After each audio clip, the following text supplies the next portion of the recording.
Baik, selamat siang. Saat ini kami selesai sidang ya di PM Bajara NTT. Agenda sidangnya adalah agenda sidang pembuktian. Jadi dalam sidang pembuktian ini jaksa penuntut umum ya atau penuntut umum dia menghadirkan 7 saksi ya, 7 saksi yang dihadirkan oleh penuntut umum. Namun masih ada 3 saksi lagi, yaitu tim medis dan juga 2 dokter baik di puskesmas maupun yang menangani di rumah sakit umum Bajara. Fakta persidangan ya saat ini, ya, jadi ini saksi yang ke-4, 5, 6, dan 7. Jadi hanya 4 saksi, sebelumnya 3 saksi. Kali ini 4 saksi yang hadir oleh penuntut umum. Jadi fakta yang kita temukan dalam persidangan saat ini adalah saksi-saksi yang dihadirkan oleh penuntut umum ya, tidak ada satu saksi pun yang melihat langsung pada saat terdakwa Nikolaus ini melakukan penusukan ya terhadap korban kepala desa atau almarhum BG ini. Jadi 4 saksi ini yang dihadirkan, tidak ada saksi pun yang melihat langsung penusukan ya. Namun hanya mendengar cerita ya, ada saksi yang mendengar cerita, terus 3 saksinya mereka datang ke lokasi di TKP itu pada saat kejadian sudah selesai. Jadi mereka juga menyatakan tegas ya, pada saat ke sana mereka mengetahui bahwa posisi kepala desa ini masih hidup, akhirnya dibawa ke Polandes dan selanjutnya dirujuk sampai ke puskesmas dan ke rumah sakit umum Bajara. Lalu dalam fakta persidangan juga terungkap mengenai pisau ya. Jadi pisau yang digunakan ini ya itu sudah disampaikan dengan tegas ya oleh saksi ya, saksi yang juga kepala dusun mengatakan tegas bahwa pisau tersebut biasa digunakan ya untuk ritual adat. Pisau tersebut biasa digunakan untuk ritual adat atau biasa digunakan oleh pengrajin moke ya. Jadi untuk petani-petani yang hias moke biasa menggunakan pisau itu juga. Lalu ada saksi juga ya, yang juga adalah kepala dusun. Diberitahukan Dia kepada menerangkan bahwa penuntut umum terdakwa utama Nikolaus S. ini ya, Terdakwa dia mempunyai hak Hilman ya, Jogong untuk Sunde mendapatkan dana alias HLK Hilman. karena dia Silahkan ikut masuk ke bekerja ruang ya, sidang ikut utama. melaksanakan Terima pembangunan kasih. tersebut kegiatan, jadi dia punya hak untuk mendapatkannya. Jadi saksi yang kadus ini juga ya, kepala dusun ini juga menjelaskan bahwa sebelum ya menuju ke kantor desa ya,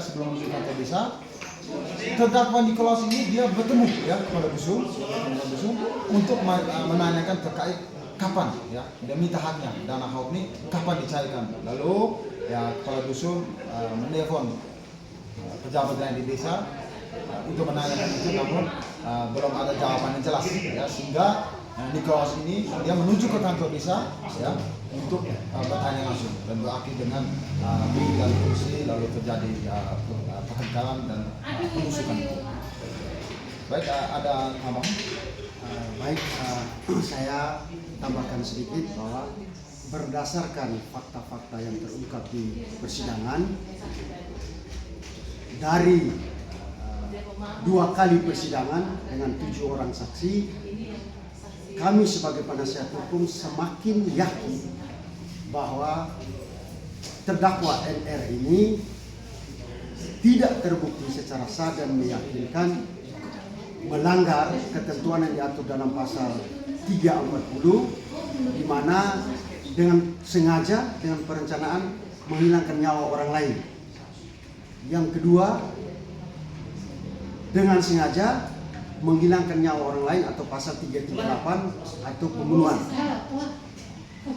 Dengan fakta-fakta ini yang terungkap di persidangan, kami lebih sependapat apabila pasal 351 ayat 3 tentang penganiayaan atau menghilangkan nyawa orang lain. Jadi kami yakinnya lebih kepada pasal 351 ayat 3. Mungkin saja ini tambahan dari saya. Baik, saya tambahkan sekali lagi. Jadi keterangan 7 saksi yang dihadirkan ini banyak keterangan yang saling bertentangan. Ya, itu akan jadi catatan kita dan kita saling bertentangan. lebih terutama masalah ya pernyataan ya keterangan sebelumnya bendahara desa menyatakan bahwa dia belum menerima data mengenai nama-nama siapa yang melakukan pengerjaan dan siapa yang punya hak untuk mendapatkan dana wakaf. Namun tadi oleh saksi ya yang juga adalah kepala dusun, dia mengatakan bahwa sebagai kepala dusun ya dia mengetahui pasti bahwa Bapak Nikolaus adalah ikut bekerja dan dia punya hak untuk mendapatkan, dan mengenai nama-nama untuk mendapatkan dan jumlah keuangan yang harus dicairkan sudah diserahkan kepada bendahara desa. Sama. Ya, jadi bendahara desa atas nama Bapak Nikolaus juga. Jadi ini agak bertentangan juga karena sebelumnya bendahara desa mengatakan bahwa dia tidak mengetahui ya data nama-nama penerima dana wakaf, dan dia juga punya hak ya untuk menjelaskan kepada masyarakat sah kuno bertanya.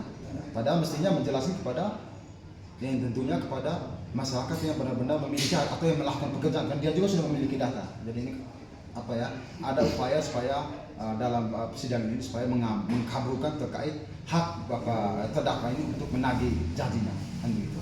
Nah, lalu mengenai tadi sudah disampaikan oleh rekan saya mengenai pasal-pasal tadi, memang jelas ya dari 7 saksi yang sudah dihadirkan ini semuanya tidak ada satu saksi pun ya yang menerangkan tentang mereka mengetahui bahwa ada pihak lain yang melakukan perencanaan bersama Bapak Niko atau Bapak Niko sendiri terdakwa ini melakukan perencanaan. Mereka tidak pernah mengetahui dan tidak pernah mendengarkan gitu.